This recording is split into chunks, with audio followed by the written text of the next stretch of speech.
네, 안녕하세요. 저는 다원교육에서 정신여고 한국사와 통합사회를 담당하고 있는 송하람이라고 합니다. 반갑습니다. 네, 이제 정신여고 중간고사가 끝나면서 한국사와 통합사회가 어떻게 나왔는지, 그리고 기말고사는 또 어떻게 대비할지에 대해서 한번 얘기 나눠보도록 하겠습니다. 먼저 통합사회부터 보시면, 일단 시험 범위를 보시면 이제 1단원, 3단원, 4단원, 5단원 이런 식으로 다른 학교랑은 좀 다르게 출제하는 이제 비중이 조금 이제 1, 2, 3, 4, 5단원 이렇게 나누는 게 아니라 조금 이제 분산돼서 이제 출제가 됐는데 1단원은 전체가 출제가 됐는데 3단원 같은 경우에는 3-1단원 그리고 4단원은 4-1, 2, 3단원 그리고 5단원은 5-1, 5-2단원 심지어 5-2도 반 잘라서 앞부분까지 이런 식으로 이제 출제가 되다 보니까 나머지는 이제 2단원, 3단원 뒷부분, 4단원, 5단원 뒷부분 이런 식으로 좀 출제가 될 것 같다라고 말씀을 드리겠습니다. 그래서 이 정신여고 통합사회의 특징은 뭐냐면 이번에 이제 선생님이 바뀌면서 선생님이 대원외고에서 이제 넘어오셨어요. 그러다 보니까 정신여고 기출도 당연히 풀어봐야겠지만 대원외고 기출을 풀어보지 않을 수가 없기 때문에 저희는 정신여고 기출과 대원외고 기출을 같이 풀어보면서 이제 대비를 했었고요. 실제로 이 대원외고 그 통합사의 특징이 보시면 이렇게 게임 형식으로 이런 식으로 뭔가 기본적인 1, 2, 3, 4, 5의 선지가 아니라 조금 다른 유형의 문제들이 대다수가 이번에 출제가 됐고요.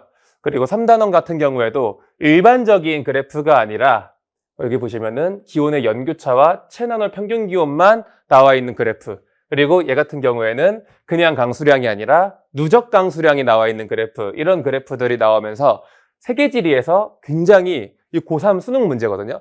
이런 형식으로 조금 세게 출제가 되었다라고 말씀을 드리겠습니다. 그래서 이제 기말고사 때는 기본 개념에 당연히 충실하면서 여기 이제 정신여고 프린트와 교과서의 모든 것이라고 해서 교과서가 정리된 자료를 같이 살펴봐야 되는데 아무래도 이 정신여고는 문제가 다채롭게 출제가 되기 때문에 디고 아까 말씀드렸던 대원외고의 기출문제와 정신여고 기출문제 그리고 제가 이제 새로 이제 제작한 그런 문제들을 같이 출제를 해서 다양한 문제를 통해서 대비를 할 거고요. 아무래도 이제 지리에서 어렵게 나왔었는데 아까 이제 시험 범위를 보시면 지리로 낼 수 있는 단원이 다 출제가 됐어요.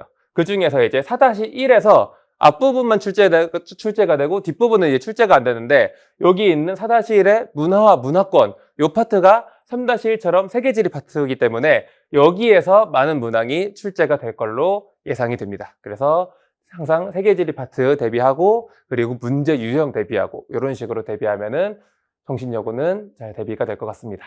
그 다음에 이제 한국사인데요. 한국사 같은 경우에는 시험 범위가 1단원부터 2-3까지 출제가 되었고 단원별로 살펴보면은 1-1 고대사에서 다른 학교랑 다르게 고대사에서 굉장히 많은 비중이 출제가 됐습니다.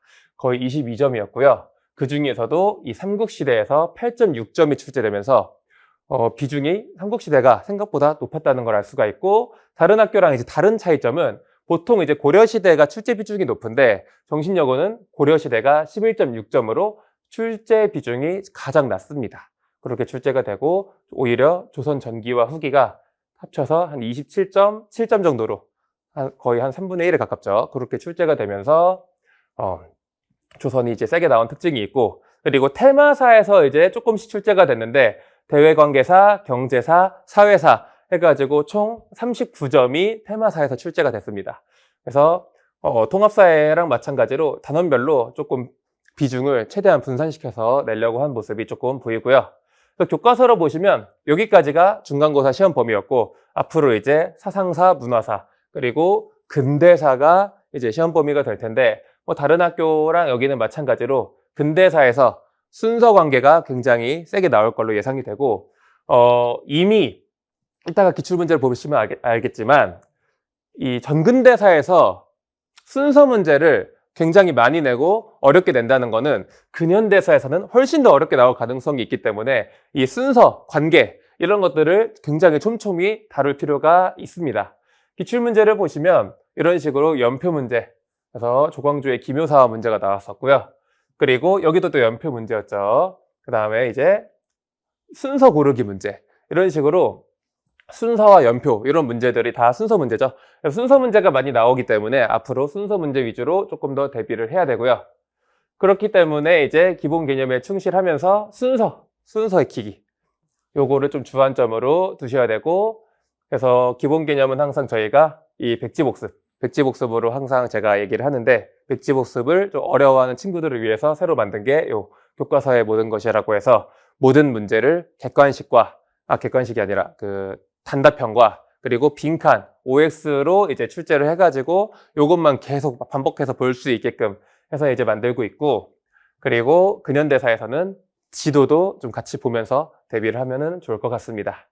그래서 우리가 이제 지금까지 해왔던 대로 하면은 아무래도 중간고사를 잘 봤기 때문에 기말고사까지 좀 좋은 결과로 연결이 되면서 1학기 때 좋은 등급으로 이제 마무리할 수 있을 것 같다고 말씀드리면서 이번 총평 마치도록 하겠습니다. 감사합니다.